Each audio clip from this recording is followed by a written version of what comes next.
Va au bout de tes choix.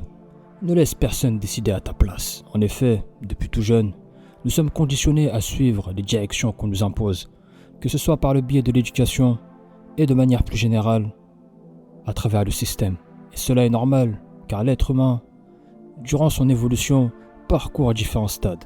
Assurément, on a tous ce besoin d'être guidés durant un certain moment de notre vie, notamment de la naissance jusqu'à l'âge de la raison, du discernement.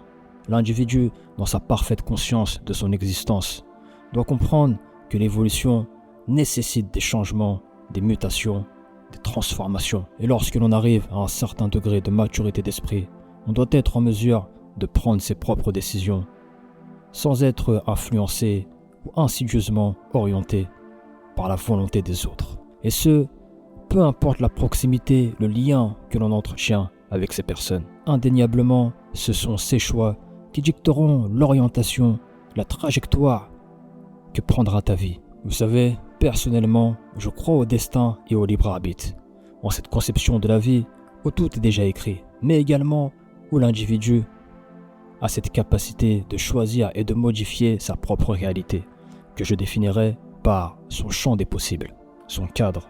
Et oui, l'être humain a à chaque instant dans sa dimension ce pouvoir de décision. Peu importe les sacrifices et les conséquences que cela engendre, tu ne dois accepter en aucun cas que quelqu'un fasse des choix pour toi. L'une des plus grandes sources de regret est de vivre une vie que l'on n'a pas choisie pour cause de crainte, de peur, due à cette incapacité à prendre ses propres décisions. C'est l'un des pires ressentiments. Nulle évolution sans prise de risque. Il n'y a pas de hasard. Le fait de ne pas choisir, c'est ainsi faire un choix.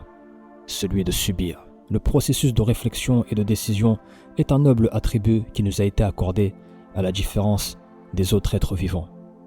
La personne qui décide donc d'annihiler cette faculté intellectuelle s'exclut elle-même de son état d'être humain. Cela va à l'encontre des lois universelles qui régissent notre monde. Avoir de l'humilité, être à l'écoute est à mon sens une chose nécessaire, noble et louable. Être ouvert d'esprit, prendre en considération les conseils, les suggestions faites à ton égard. Néanmoins, cela ne doit aucunement prendre le pas sur ton pouvoir de décision.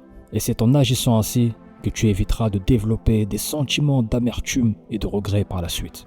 L'homme, avec un grand H, a été créé pour dominer son existence et non la subir. Telle est la clé de l'épanouissement personnel.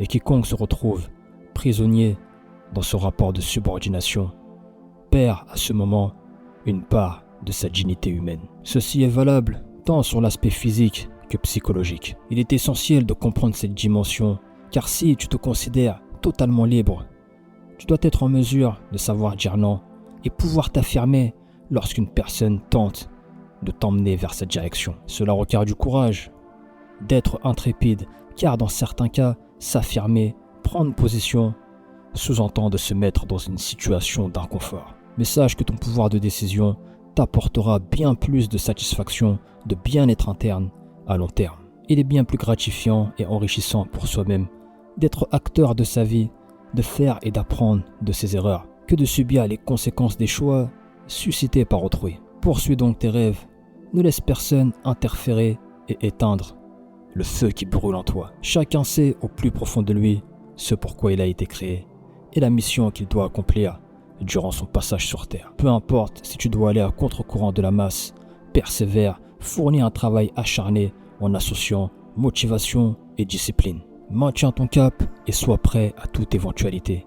Tu sais, il est nécessaire parfois de s'arrêter, de faire une pause, de recharger ses batteries, mais dans le but d'aller encore plus loin. L'atteinte de l'objectif, au même titre que le processus, ont tous deux une importance capitale pour ton développement individuel. Tu dois faire de toi ta priorité. Et c'est loin d'être de l'égoïsme, bien au contraire. C'est lorsque tu te seras accompli dans l'exploitation de ton plein potentiel que tu pourras, sans aucune gêne, aider ceux qui t'entourent. Il y a un temps pour chaque chose. Assure-toi donc de faire les choses dans leur temps.